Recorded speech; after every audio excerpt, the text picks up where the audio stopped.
Cada um tem o seu texto ou textos favoritos da Bíblia, mas esse é considerado o texto de todos.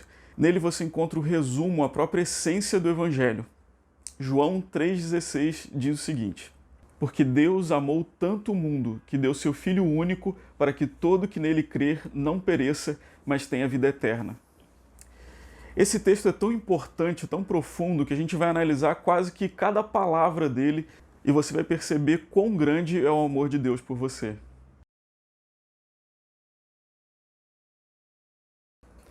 A primeira palavra que nós vamos analisar é Deus.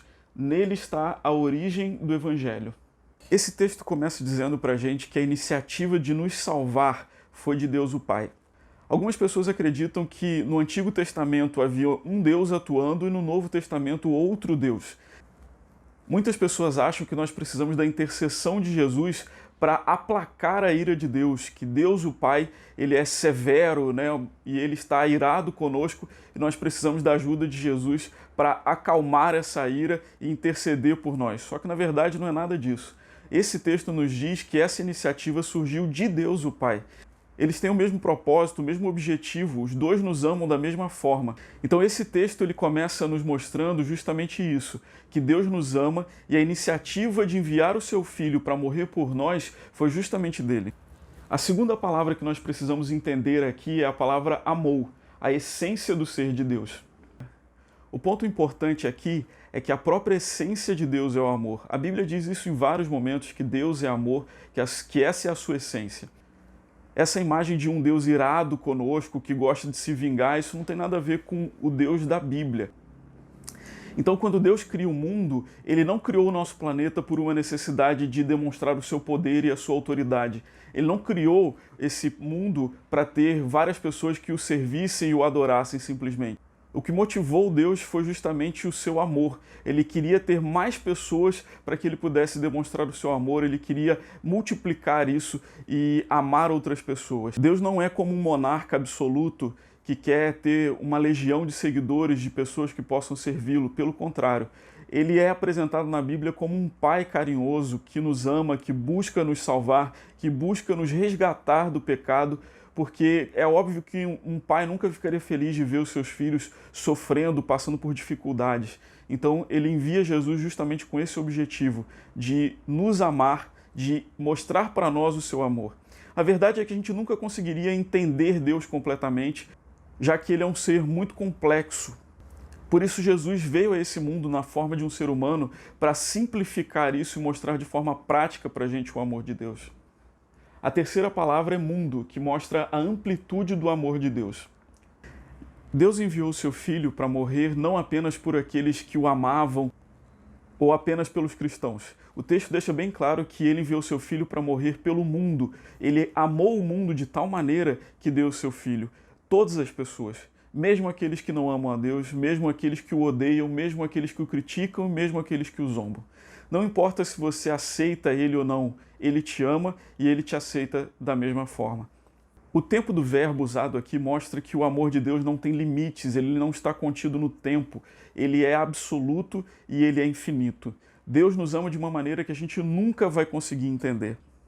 Muitos teólogos dizem que apenas uma mãe, um pai que ama o seu filho, que ama sua filha, pode compreender o amor de Deus. Eu acredito que Deus nos permitiu multiplicar, gerar vida para que a gente pudesse, amando os nossos filhos, entender um pouco mais o amor de Deus. Não é só para isso que os filhos existem, é claro, mas eles conseguem nos ensinar, eles conseguem nos mostrar um pouquinho do amor de Deus por nós. A quarta palavra é deu, o ato supremo. Algumas traduções vão dizer que Deus enviou o seu Filho, mas a tradução ideal seria deu. Ele não emprestou, ele nos deu o seu Filho. E ele não deu uma coisa que ele podia substituir facilmente. Algumas traduções vão trazer a palavra unigênito, mas a tradução ideal aí seria único, porque Jesus realmente ele é único, não tem ninguém como ele. Paulo descreve essa ideia dizendo o seguinte: nem mesmo o seu próprio Filho poupou. Ou seja, Deus estava disposto a oferecer tudo para nos salvar, e então ele oferece o mais importante. Ele nos dá aquilo que ele tinha de mais valioso, o seu único filho. Se você é pai ou é mãe, provavelmente você faria tudo pelo seu filho, você ama muito os seus filhos, e eu queria que você imaginasse nesse momento você entregando o seu filho para morrer por um pecador, por um criminoso, uma pessoa que não merece. Será que você conseguiria fazer isso? Quando a gente entende profundamente o que foi que Deus fez, a gente entende a profundidade disso e da relevância disso para a nossa vida. Talvez você nunca parou para pensar a fundo no que significava isso. Deus não fez um ato qualquer, Ele não realizou algo mundano, algo banal. Ele entregou o seu único filho para morrer por você. Isso significa que Ele te ama muito. Ele fez isso para que você pudesse entender o quanto Ele te ama e o quanto você é importante para Ele. Não importa o que você faça, não importa quão longe você foi, não importa se você ama Ele ou não, Ele te ama profundamente, infinitamente. A quinta palavra é filho, o dom perfeito. Apesar de ser considerado como filho, Jesus não foi criado por Deus. Na verdade, nós estudamos no primeiro vídeo dessa série que Jesus foi quem criou todas as coisas. Então, Deus não enviou para nós, Deus o Pai não enviou para nós uma criatura, Ele enviou o próprio Criador. Só aquele que nos criou poderia nos redimir. Só aquele que nos fez poderia pagar o preço daquilo que nós fizemos de errado. Nós fomos criados para ter um relacionamento íntimo e eterno com Deus o Pai. Só que por causa do pecado, esse relacionamento foi desfeito, foi quebrado, interrompido. Porque Deus é perfeito, Ele não pode se relacionar com o pecado. Não é que Ele não nos ame mais, mas o pecado faz essa separação entre nós e o Pai. Então, Jesus veio a esse mundo e a Bíblia nos diz que Ele era 100% Deus e 100% homem. Esse lado humano fazia essa conexão conosco e o lado Deus podia fazer essa conexão com o Pai. Dessa maneira, Ele é a ligação entre nós e o Pai. Somente Ele poderia fazer isso. Por isso que o apóstolo Paulo diz que Ele é o nosso único possível intercessor. Nenhum outro ser humano, nenhuma outra criatura do universo tem essas mesmas características e poderia então fazer intercessão entre nós e Deus, fazer essa ligação conosco e Deus. A sexta palavra é crer, o modo pelo qual tudo se efetua. A Bíblia nos diz que aquele que crer em Jesus e for batizado será salvo. O modo pelo qual nós alcançamos a salvação é crendo em Jesus, aceitando Ele como nosso Salvador. Você não precisa fazer boas obras, ser uma pessoa toda certinha, uma pessoa perfeita para ser aceito por Deus. Pelo contrário, o que você precisa fazer é aceitar a Jesus como seu Salvador. É óbvio que quando Ele entra na sua vida, Ele começa a te transformar, Ele começa a te fazer uma pessoa melhor e naturalmente você vai fazer certas coisas que antes você não fazia, você vai buscar ser uma pessoa melhor simplesmente porque você foi salvo e agora você quer viver uma vida melhor. A Bíblia em momento algum nos diz que nós precisamos guardar um determinado dia, devolver o dízimo ou fazer boas obras para ser salvos. Essas coisas são consequências na vida de alguém que já foi salvo. E essa condição é tão simples que às vezes muitas pessoas não entendem, não conseguem aceitar que é simplesmente isso que elas precisam fazer. Não importa se você foi longe demais ou se você fez coisas que você acha que foram ruins demais. Para Deus isso não existe. Talvez você fez algo que ninguém sabe, mas você luta com isso dentro de você há muitos anos, quem sabe, mas para Deus isso não importa. Quando você aceita Jesus como seu Salvador, Jesus ele te cobre com a sua justiça, então quando Deus olha para você, Ele vê unicamente a justiça de Cristo, Ele não vê mais a sua justiça, Ele não vê os seus atos, Ele não vê os seus erros do passado, porque a justiça de Cristo está sobre você, e é unicamente isso que Deus enxerga. Depois a expressão não morrer traz a solução do problema. A Bíblia nos diz que o salário do pecado, ou seja, o resultado do pecado é a morte.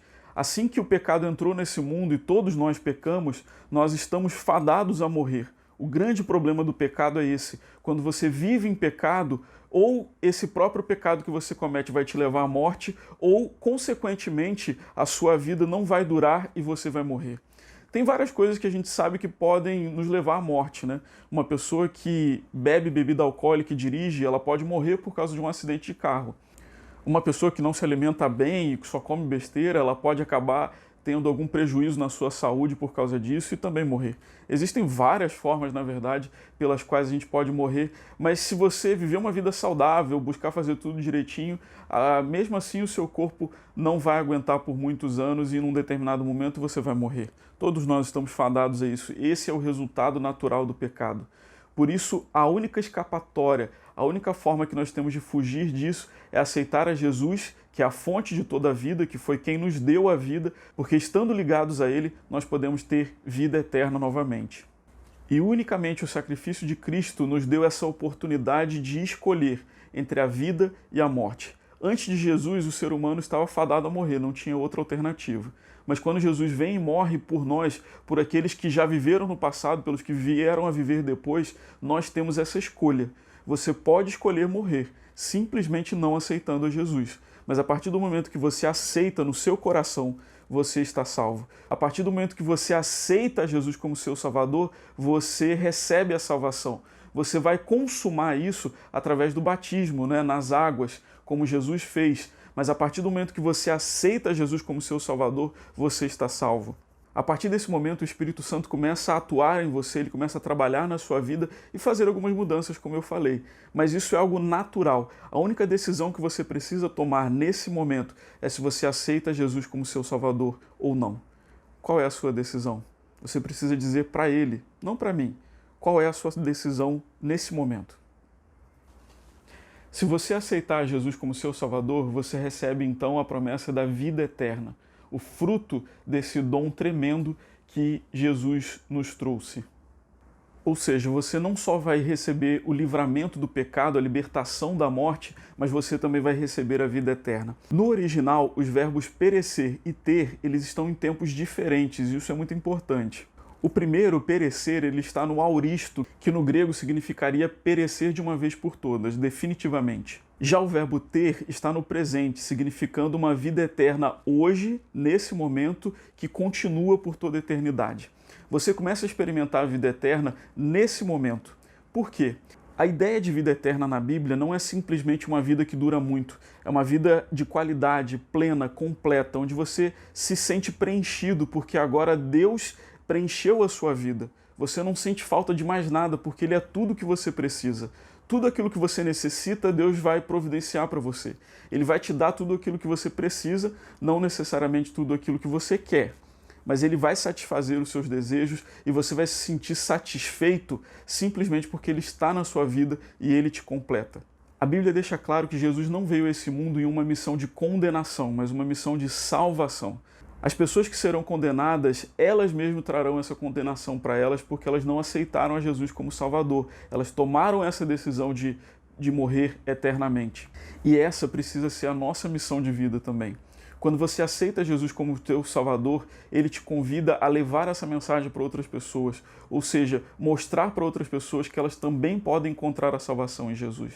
Da mesma forma, o nosso objetivo aqui nesse mundo não é condenar as pessoas, apontar para elas coisas erradas que elas estão fazendo. Essa é a função de Satanás. Ele é o nosso acusador. Infelizmente, muitas vezes a gente gosta de tomar esse papel para nós, sendo que não é o nosso propósito. Se o inimigo é quem nos condena e Deus é quem nos salva, o nosso objetivo aqui é decidir para onde nós vamos encaminhar as pessoas. Se você encaminha as pessoas para longe de Deus, automaticamente você está levando elas para a perdição. Mas se você leva essas pessoas para perto de Deus, automaticamente elas vão conhecer o seu amor. Esse amor vai tocar elas, elas serão tocadas pelo Espírito Santo e assim elas vão entender que elas precisam também de salvação. O nosso objetivo não é condenar as pessoas, o nosso objetivo também não é convencer as pessoas do pecado ou da salvação. Nós precisamos levá-las para mais perto de Jesus e automaticamente elas vão entender o amor, a profundidade do amor de Deus e isso vai conquistá-las. Se você gostou desse vídeo, curte para que o YouTube entenda que ele é relevante, que pode entregar ele para outras pessoas também. E se você lembrou de alguém que precisa conhecer essa mensagem, compartilha com essa pessoa. Eu tenho certeza que vai ser uma bênção para ela, assim como foi para você. Que Deus te abençoe muito. Um grande abraço.